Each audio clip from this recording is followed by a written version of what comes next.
Love you, dear. Like, what about me? You're gonna leave me hanging. The insurance in order. Yeah, actually, should we do the last will and testament right now? Maybe. Okay, so we all know from right away that he's feeling some kind of way about this, right? We can see he's a little insecure, he's a little stressed. Again, my goal right now is not to freak this dog out anymore, okay? I've got to be really, really sensitive to the fact that you know, he is really insecure. This is a very, very stressful environment for him. This is the first time he's been created outside of your house, is that not correct? So, yeah, like this is a tough situation for him, right? So you guys got to understand a lot of these fosters that you're going to bring in the house, because this is new to a lot of them. It is a stressful environment. We want to be as accepting as possible for these guys. You know, we don't want them to live in fear. We want to build trust with these guys, right? So don't rush this step. It's so important not to rush this, right? So what I'm going to start with is, for a dog like this especially, I'm going to stay low. I don't want to be very unintimidating. You know, I want him to assess me not just as a, you know, physical presence, but as a smell as well. You know, I'm going to take my time. I'm not going to rush him in any way, shape, or form. You know, and again, he's not reacting when I open the door. If you have a dog that you start to, you know, one link at a time, starts jumping up and down, starts getting really, really excited, this is the time where, you know, you take a couple of minutes, you let him calm down, and, you know, take your time here, guys. There's no rush.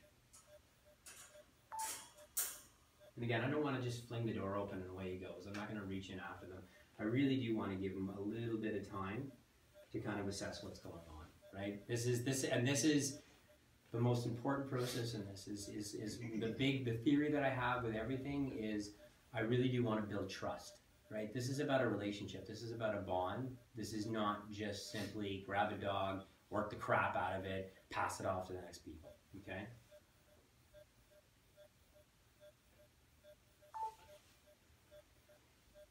Remember to breathe. That's the hardest part, right? Just take some deep breaths. You know, I'm not oblivious to how big this boy is. You know, I'm not oblivious to, you know, the power behind him. Him and I have had some conversations in the past. So I have to remember to calm myself just as much. And again, when you're using, especially the thing I love most about these slip leads is that, you know, you really can make a very, very large opening. You know, we don't need to just kind of gently slip it over top of his head. Once it goes over top of his head, the tool engages anyways, right? So it really is just a matter of, you know, let's take our time. You know, not big giant movements. I want to just be nice and slow. He's already stressed. I don't need to stress him out even more. See that silence right there? I don't want to push that too far, right? He's really, really quiet right now. I just take my time. But again, remember that, again, you are the sense of calm in these dogs' lives. You know, instinct reaction. I don't want to engage any of the fight, flight, or avoidance tactics. I just, you know, smelling. That's good. I like to see that. You know, he's not just, you know, holding still. He's smelling. I can hear him sniffing the air. He's trying to assess what's going on. Mom here is a little bit, having her the proximity here, right? It's not always going to be the easiest thing. So, you know, I've got to respect that too.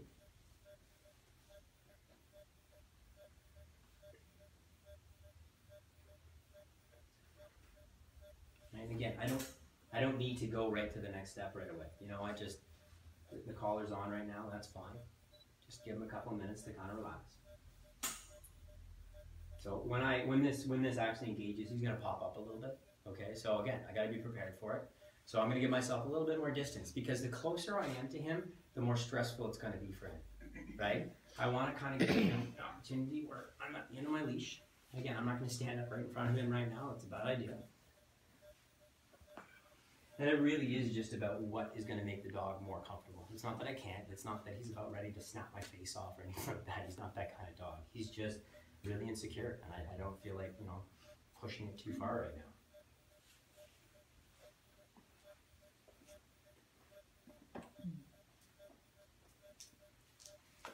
Now, as part of the calmness that has come is that he's been in that cage now for, what, 4 hours? Something like that, yeah. But no, he's. I So mean, is that part of the calmness? Is that no. Again, it's how we were asking him to be in the crate too. You know, he wasn't just necessarily calm and sleeping in there. He was. You know, there was a level of stress that was involved in there, and you know, every time that he started getting a little bit anxious, we asked him to calm down a little bit. We asked. There's wanting to get to mom. we could go on a mom color? Now the tail wag, is he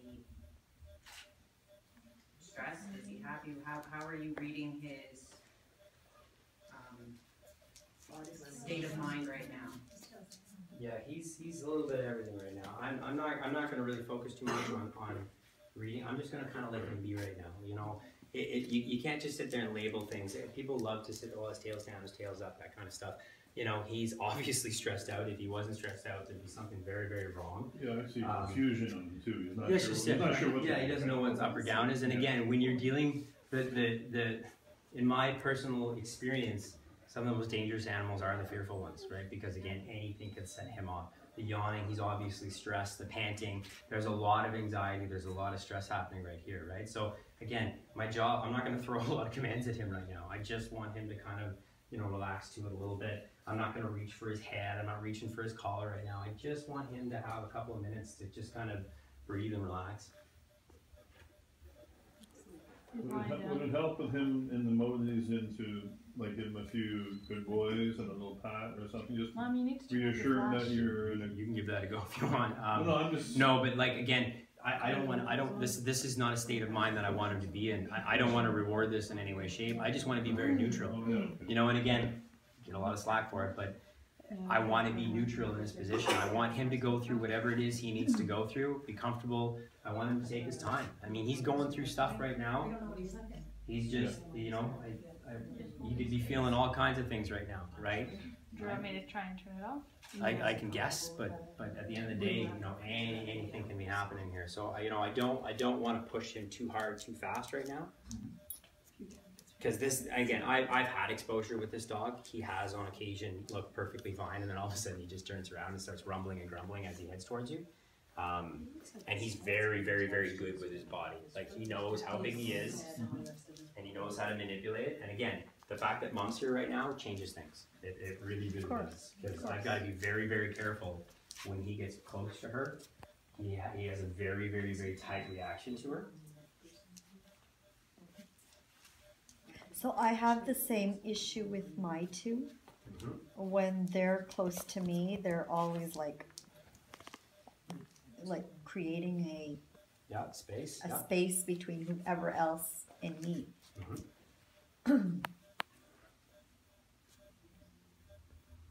See, when Zeus yawns, it's usually when he's happy. Yawning is unsure. Or tired. I worked with monkeys. Yawning was stress. Yeah. You worked It's with a what? Reflection monkey, stress too. Yeah, I thought it was It stress. is, it's a sign of unsureness. Yeah. Stress or Even Yeah, tired. no, he's definitely stressed. He's definitely feeling some kind of way here. I mean, and again, you got to be very, very careful with how you tread right now. You know, like, you've got to be respectful of the dog. You've got to again, you know, this is one of those things that, you know, you got to be very, very careful, because I don't want to push him too far. You got to understand that when you're working dogs, especially when you're looking at rehabilitating a dog, you know, Bruiser's always been kind of on the fence, right? He can go either way. One bad reaction, you know, if he decides to turn around and put his teeth on me, and I go, oh my God, that hurts, right? It's his proximity to mom. There's a behavior change here. Yeah. The minute he has eye contact with you, you can see that. Yeah, no, there's that happening. change, right? Lots and lots of stress, though. Lots of stress.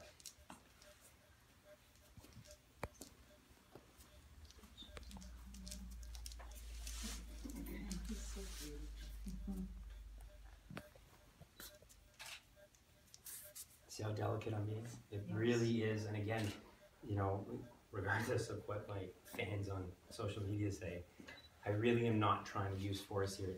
Again, the larger the breed, the more delicate I am with this stuff. You know, it really is just a very fine line between, you know, working a dog and then pushing a dog beyond its comfort limit. You know, the packet is popping up so quickly. but he did sit.